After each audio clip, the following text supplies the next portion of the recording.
Hello बच्चों, चलिए प्रश्न को समझते हैं।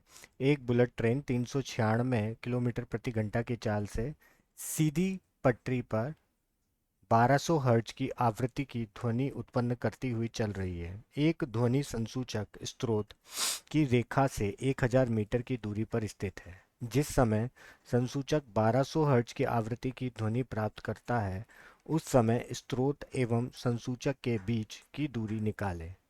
हवा में ध्वनि की चाल 340 मीटर प्रति सेकंड है। तो सबसे पहले हम यहाँ पर देखेंगे मुख्य अवधारणा। तो बच्चों, अगर हम मुख्य अवधारणा की बात करें तो सबसे पहले हम बात करेंगे डॉपलर प्रभाव की, कि डॉपलर प्रभाव कब लगता है। देखिए, डॉपलर प्रभाव जब स्रोत, मान लेते हैं कि ये स्रोत है और ये है हमारा श्रोता। स्रोत एवं श्रोता के मध्य जब सापेक्ष गति होती है तब हम डॉपलर का प्रभाव लगाते हैं। जब स्रोत एवं श्रोता के मध्य सापेक्ष गति होती है, सापेक्ष गति होती है,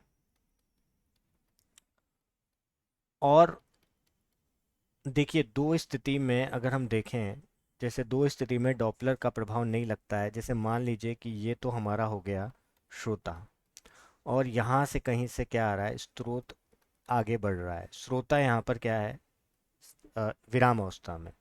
तो वो जब यहाँ पर पहुंचेगा इसके लंबवत, यहाँ पर पहुंचेगा, तो इस क्षण में अगर हम बात करेंगे तो उसकी जो आभासी आवृत्ति होगी वो किसके बराबर होगी, उसकी वास्तविक आवृत्ति के बराबर होगी।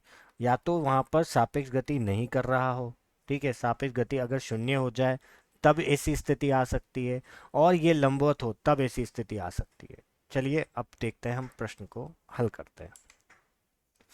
तो बच्चों, हमें क्या दिया हुआ है, हमें ये दिया हुआ है कि हमारा कोई यहाँ पर क्या है, एक स्रोत है, ठीक है। अब इस स्रोत से P यहाँ पर कोई बिंदु दे रखा है, इससे 1000 मीटर की दूरी पर, इससे 1000 मीटर की दूरी पर हमारा यहाँ पर कौन है, श्रोता है, श्रोता है, ठीक है। अब ये श्रोता तो विराम अवस्था में है, मगर यहाँ पर जो स्रोत है बच्चों, वो स्रोत क्या कर रहा है, यहाँ पर गति कर रहा है। तो मान लेते हैं जो गति कर रहा है वो इस स्पीड से कर रहा है, वी मान लेते हैं, और इस दूरी को मान लेते हैं डी, ठीक है।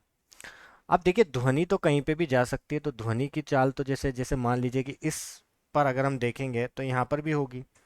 तो अगर ये कोण थीटा है तो ये क्या हो जाएगा, वी एस कॉस थीटा हो जाएगा, ठीक है। परंतु हमें प्रश्न में, ये तो हमें ये चीजें दी हुई है, ठीक है।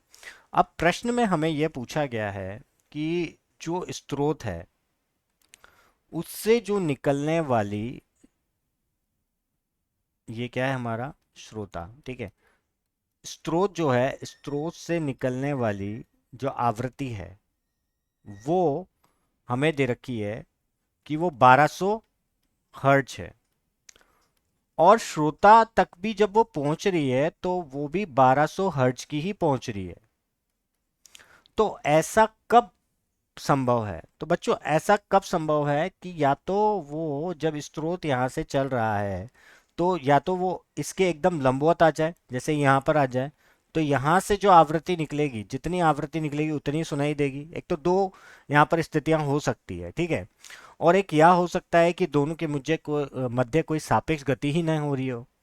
तो जैसे मान लेते हैं यहाँ पर होगी तब भी नहीं, और यहाँ पर जैसे मान लेते हैं कि एक और स्थिति ऐसी मान लेते हैं कि जैसे हम ये लेके चलते हैं कि यहाँ से, ये तो हो गया हमारा श्रोता, ठीक है बच्चों। तो मान लेते हैं इस बिंदु पर जब हमारा स्रोत है, तब यहाँ पर उसको जो आवृत्ति जैसे 1200 हर्ट्ज की यहाँ से छोड़ रहा है, तो यहाँ पर भी क्या दिख रही है हमें, 1200 हर्ट्ज की लग रही है, पता मतलब यहाँ पर भी 1200 हर्ट्ज की पहुंच रही है, ठीक है। तो यहाँ से हम क्या कर सकते हैं, ठीक है, यहाँ से हम देख सकते हैं और ये हमारा पी मूल बिंदु मान लेते हैं, ठीक है, और ये हमारा स्रोता, ठीक है। अब यहाँ से अगर हम देखें तो ये दूरी, अगर ये वी एस इसकी क्या हो गई है, चाल हो गई है, ठीक है। ये दूरी हमारे पास कितनी है, 1000 मीटर की है, ठीक है, ठीक है। तो यहाँ से यहाँ तक पहुँचने में जितना समय लग रहा है, मतलब इसका मतलब क्या हुआ कि स्रोत से इस P बिंदु तक पहुँचने में जितना समय लग रहा है उतना ही P बिंदु से इस स्रोता के पहुँचने में जो समय लग रहा होगा वो क्या होगा, बराबर होगा। तो अगर हम यहाँ पर देखें तो यहाँ की अगर मैं दूरी निकालूं तो वी एस गुणा टी हो जाएगी, और यहाँ की अगर लंबाई को अगर मैं एल मान रहा हूँ तो, और जो ध्वनि की चाल है उसको वी है तो वी गुणा टी के बराबर हो जाएगी। करेक्ट। मतलब मैं यहाँ से ये लिख सकता हूँ कि यहाँ से जो समय लग रहा है और यहाँ से, मतलब एस से पी तक जाने में जो समय लग रहा है, मान लेते हैं वो टी लग रहा है, तो पी से ओ तक जाने में जो समय लगेगा वो भी क्या लगेगा बच्चों, वो भी टी लगेगा, ठीक है, लगेगा। तभी वहां पर जो, यहाँ पर जो आपको आभासी आवृत्ति है और वास्तविक आवृत्ति है वो दोनों क्या हो जाएगी, बराबर हो जाएगी। तो इसी को हम लेकर आगे बढ़ते हैं और हमें यहाँ पर निकालना क्या है, हमें ये दूरी निकालनी है। मतलब हमें क्या निकालना है, यहाँ पर एस से ओ तक की दूरी को हमें निकालना है। तो हम यहाँ से पाइथागोरस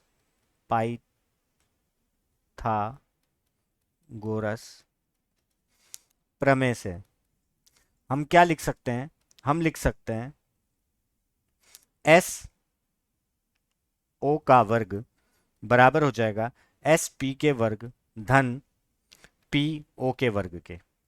होगा कि नहीं होगा, ठीक है। तो एस ओ का अगर हम देखें तो एस पी, हमारा एस पी किसके बराबर होगा, एस से पी का वी एस गुणा टी का वर्ग, और पी ओ किसके बराबर होगा, अगर हम एल मान रहे हैं वी गुणा टी का वर्ग, ठीक है। जो भी चीजें दे रखी होगी वो हम यहाँ पर रख देंगे, ठीक है। तो ये हो गया हमारा।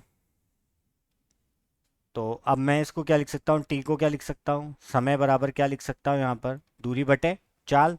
तो दूरी एल बटे वी का वर्ग, और यहाँ पर भी क्या लिख सकता हूँ, एल बटे वी का वर्ग, ठीक है। वी क्या है यहाँ पर, वी यहाँ पर क्या है, ध्वनि की चाल है, किसकी चाल है, ध्वनि की चाल है, ठीक है। तो यहाँ से जो भी कॉमन आएगा उसको हम बाहर ले लेंगे, जैसे एल का वर्ग कॉमन आ रहा है, वी का वर्ग कॉमन आ रहा है, मतलब वी एस का वर्ग रह गया और वी का वर्ग रह गया, ठीक है। एस ओ का वर्ग यहाँ पर है ही, तो हमें एस ओ निकालना है। तो एस ओ बराबर क्या हो जाएगा, एल बटे वी, वर्गमूल में आ जाएंगे वी एस का वर्ग और वी का वर्ग, ठीक है। अब सारी चीज़ें हमें दे रखी है, देखिए बच्चों, देख रहे एल हमें दे रखा है, एल तो हमने जो मान है वो 1000 मीटर दे रखा है, ठीक है। और v जो है वो 340 मीटर प्रति सेकंड दे रखा है, ध्वनि का वेग, ठीक है।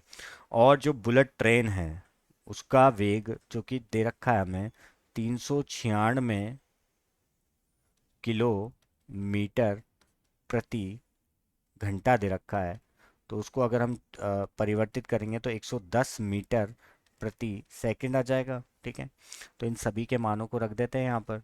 तो इन मानों को रखने पर 1000 बटे कितना हो जाएगा, 340, 110 का वर्ग धन 340 का वर्ग। हम इसको क्या कर देंगे, हल कर लेंगे। तो जब हम इसको हल करेंगे, जैसे एक शून्य से एक शून्य काटा, तो इसके बाद जो हमारा एस ओ आ जाएगा, जो दूरी हमें निकालनी थी, 1051.3 मीटर आ जाएगा। और यही में हमारे प्रश्न का क्या होगा, उपयुक्त उत्तर होगा। तो मैं आशा करता हूँ आपको समझ आया होगा। धन्यवाद।